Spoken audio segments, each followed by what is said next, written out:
పేరు వేణుగోపాల్. చిన్న సన్నకారు రైతులకి వ్యవసాయ రంగంలో వచ్చే మార్పుల మీద ఢిల్లీ నుంచి గల్లీ దాకా పనిచేస్తూ ఉన్నాం.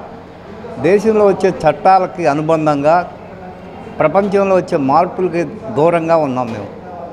ప్రధానంగా ఈరోజు వరకు కూడా కౌలు రైతుకి ఎవరికి కూడా పంట రుణం ఇవ్వలేదు. ఏటీఎల్ అదర్ టర్మ్ లోన్ పేరుతో ఇచ్చారు. వాటికి క్రాస్ సబ్సిడీ పడాలా, ఆ క్రాస్ సబ్సిడీ కూడా కేంద్రం నుంచి రావట్లేదు. సహకార వ్యవస్థకి వెళ్ళి చూసినట్టయితే లాభంలో ఉన్నప్పుడే ఆ సహకార వ్యవస్థ వీళ్ళకి క్రాస్ సబ్సిడీ ఇచ్చుద్ది.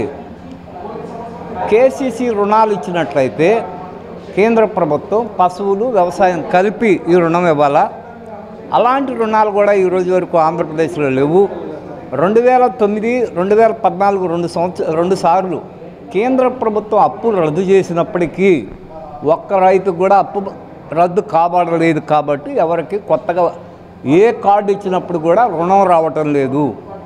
రాజకీయ పార్టీలు కూడా ఆలోచించుకోవాల్సిన అవసరం ఉంది. ఏం జరుగుతుంది అని. ఇక్కడ ప్రధానమైన సమస్య పాత అప్పు. అంటే మా తాతలు కొడవల రుణం తీసుకున్నారు, దాన్ని వచ్చి ఆధునికమైన టెక్నాలజీలో సివిల్ స్కోర్లో పడ్డాము. ఎవరికైతే అప్పు ఉందో వాడికల్లా ఎలాంటి రుణము బ్యాంకులు మంజూరు చేయటం లేదు. దాన్ని పరిధిలో తీసుకోకుండా ఎలాంటి పరిస్థితుల్లోనూ ఈ వ్యవసాయం చిన్న సన్నకారు రైతులకి న్యాయం జరగదు.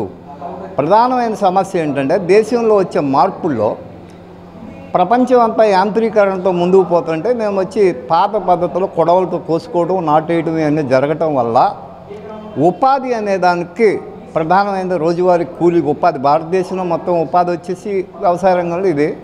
నిన్నటి వరకు గ్రామీణ ప్రాంతాల్లో మా వస్తువు అమ్ముకోవడం, మేము బ్రతకడం జరిగింది. కానీ ఇది అధిక పంటలు పండినప్పుడు మాకు గిట్టుబాటు రావట్లేదు. ఏ పంట తీసుకున్నా కానీ గిట్టుబాటు లేదు. దాని కారణంగానే క్రాస్ సబ్సిడీలు ఇవ్వాలి. క్రాస్ సబ్సిడీ రావాలంటే ఎంతో టెక్నాలజీ, ఆధునికమైన పద్ధతులు అవసరం. ప్రధానమైన మా డిమాండ్ ఏంటంటే మా పేరుతో సివిల్ స్కోర్లో మా అందరికీ అప్పు ఉంది. దేశంలో ఉన్న పారిశ్రామికవేత్తకు అప్పు ఉంటే 1%తో మొత్తం అప్పులు రద్దయినాయి. కానీ ఇది న్యాయ వ్యవస్థలో ద్వారానే చేసుకోవాలా. దీని మీద అవగాహన చేయడానికి ఏ రాజకీయ పార్టీ కానీ ఎవరు సిద్ధంగా లేదు. ఇక్కడికి వచ్చినప్పటికి కూడా వాళ్ళు ఏదో మాట్లాడుతూ ఉంటారు.